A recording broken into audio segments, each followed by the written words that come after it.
Now that you've read through stage one, I'd like to start moving from explanation to application very quickly. You read about the importance of genuine relationships, ones that are more advisory based and transactionally based. You want to get a vision for where you want to go. And I want to focus right now on what you need to do to move forward. First, you want to get your inventory of current contacts. Who do you already know?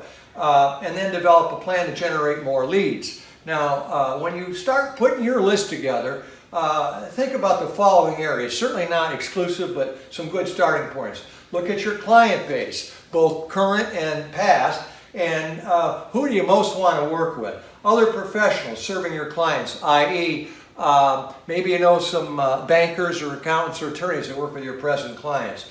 Firm and really important client alumni. People who've left your client and gone somewhere else is the biggest source of business for both law firms and accounting firms. Take a look at maybe friends you've had for a while. I've seen people go back to high school, but college, law school friends, social media contacts, through LinkedIn, most of that probably not worth it, but worth looking at. Anyway, your network in general. And then out of that, I want to create a list and prioritize the list. We all need maybe 10, 5 to 10 pretty good, I'd say 10, pretty good relationships to pursue, to begin developing, whether you have them already or want to get to know them, because you want to be selectively proactive. You can't chase everything.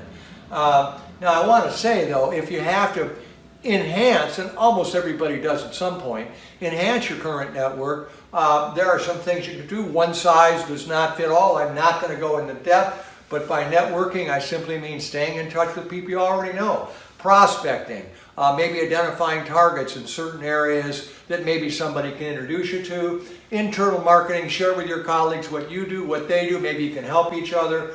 Friends, family, just let people know what you and your firm does and how much you enjoy working there. Promotional activities could cover everything from church and coaching little league teams to trade associations like oil and gas or banking. But you've got to get out and know people. Present clients, really kind of the mother lode here, because a lot of, as you well know, a lot of your work comes from that group. So if you have enthusiastic clients, which is of course the center stone of the sales game approach, former client personnel we've talked to, if you have an enthusiastic client, you can ask them for referrals, or I prefer asking for advice. You can ask them to give you introductions to other people they work with. Again, bankers, attorney, accountants, insurance, wealth managers. Customers, clients, you got an enthusiastic contractor, for example. He might be willing to introduce you either socially or formally or whatever to some subcontractors he works with. Clients network, a wise man I worked with years ago said, get to know your clients on the playground. If you know what they like to do, maybe you can involve some of your people in some of their contacts. Outside board members works in some situations too, depending on the nature of the organization. Before we move on and start reading about stage two, want to hit this very quickly. If you blow up stage two and look at it and how leads actually happen, you could initiate or you could respond present clients, prospects. Key point, when you're initiating, expect the process to move quite a bit slower. You don't even know if they have a need or perceive a need if you're initiating. If you're responding, it's generally going to go quicker, but you have to be slow enough, even with clients, to beware of the easy sale. I know I've done that, where you take on work before you really understand what they want. And with prospects, you have to usually build a relationship before you can even find out what they want. I'm talking about RFPs, proposals, or just emails or phone calls.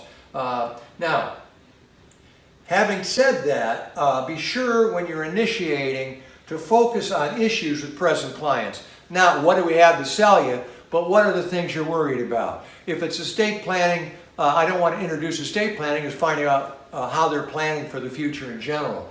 Prospects, be careful when you're initiating. You don't put on a hard sell. You're all about building a relationship. I like to say a first meeting with a prospect, if you can come out with good chemistry and any next step, you've done a good job. Responding, we've kind of talked about, but I want to emphasize that a lot of people ask me, why bother to initiate if I can keep busy with all the work that's coming to me already?